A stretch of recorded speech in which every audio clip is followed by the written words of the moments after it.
তো হ্যালো বন্ধুরা, সব কেমন আছো? আশা করি সবাই ভালো আছো। তো দেখো, আজকে কিন্তু আমি চলে যাচ্ছি, একটু তোমাদেরকে দেখানোর চেষ্টা করব ব্লগটা, যে আমাদের তিল ফেলিয়েছিলাম সেই তিলের জমিতে যাচ্ছি। সেখানে কিন্তু ঘাস বেরিয়েছে।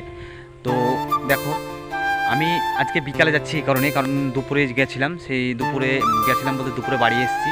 তখন কিন্তু আমি ফোনটা নিয়ে যাইনি, সেই জন্য তোমাদেরকে ব্লগটা দেখাইনি। তো বিকালে যাব, এখন গিয়ে তিলের জমিতে তিল করব। তো তিলের জমিতে এতটাই ঘাস হয়েছে যে খুব সমস্যা দেখা দিচ্ছে। তো তিলের জমিটা তোমাদেরকে দেখানোর চেষ্টা করব। আমি যাচ্ছি এখন কামারপুকুরে। তো কামারপুকুর থেকে চলে যাব আমার তিলের জমিতে।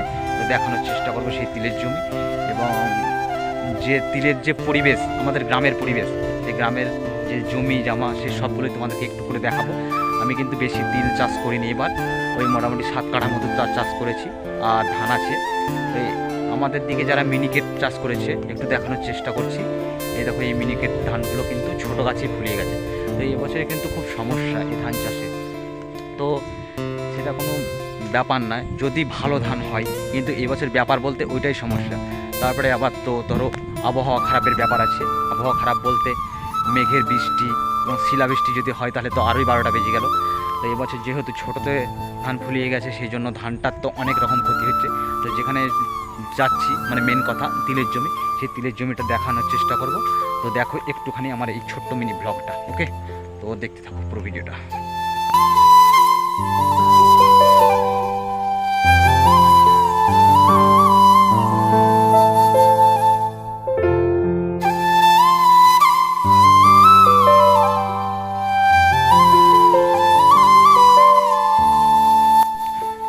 দেখো বন্ধুরা, এইরকমভাবেই তিলের জমিতে ঘাসগুলো বেরিয়েছে। তো অনেক সমস্যা, যদি তিলটা ঢেকে নেয় তার জন্য একটু কুড়ে দেওয়ার চেষ্টা করছি।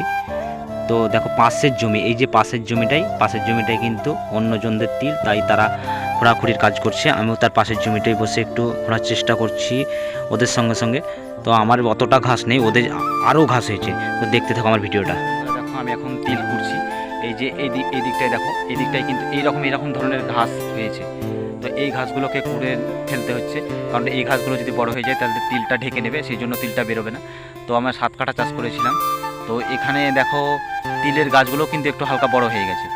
তো বৃষ্টির কারণে কিন্তু এই ঘাসটা হলো, সব সময়তেই মার খাওয়াচ্ছে আমাদেরকে, চাষিদেরকে। তো তোমাদের যদি ওই দিকটায় বৃষ্টিতে তিলের ক্ষতি না হয়ে থাকে, তারাও একটু কমেন্ট করো। আর আমার এই ব্লগগুলো একটু পারলে একটু লাইক করো, কারণ আমরা সত্যিই খুব গরিব মানুষ। তো আমাদের এই ব্লগ ভিডিওগুলো যদি তোমরা একটু করে লাইক বা কি বলবো, কমেন্ট করো, তাহলে বলবো। আমার কিন্তু টাইম অনেকটাই হয়ে গেল, তো এরপর আমি কিন্তু বাড়ি চলে যাব। তো আমার এই মিনি ব্লগটা দেখার জন্য তোমাদেরকে অসংখ্য ধন্যবাদ। সবাই আমার পাশে থাকো, একটু করে সাপোর্ট করো। যে আমি ব্লগের মাধ্যমে উল্টোপাল্টা দেখাচ্ছি এটা না ভেবে, প্রতিদিন তো সব কিছু ব্লগ দেওয়া যায় না। ব্লগ চ্যানেল মানে হচ্ছে সব কিছু দেওয়া যায় একটু হালকা করে। তাই তোমাদের মধ্যে আমি যেটা করছি, যেভাবে চলি, সেটা একটু শেয়ার করলাম, ওকে? তো সবাই ভালো থাকবে। তো আর কিছু বলছি না, তো বাই।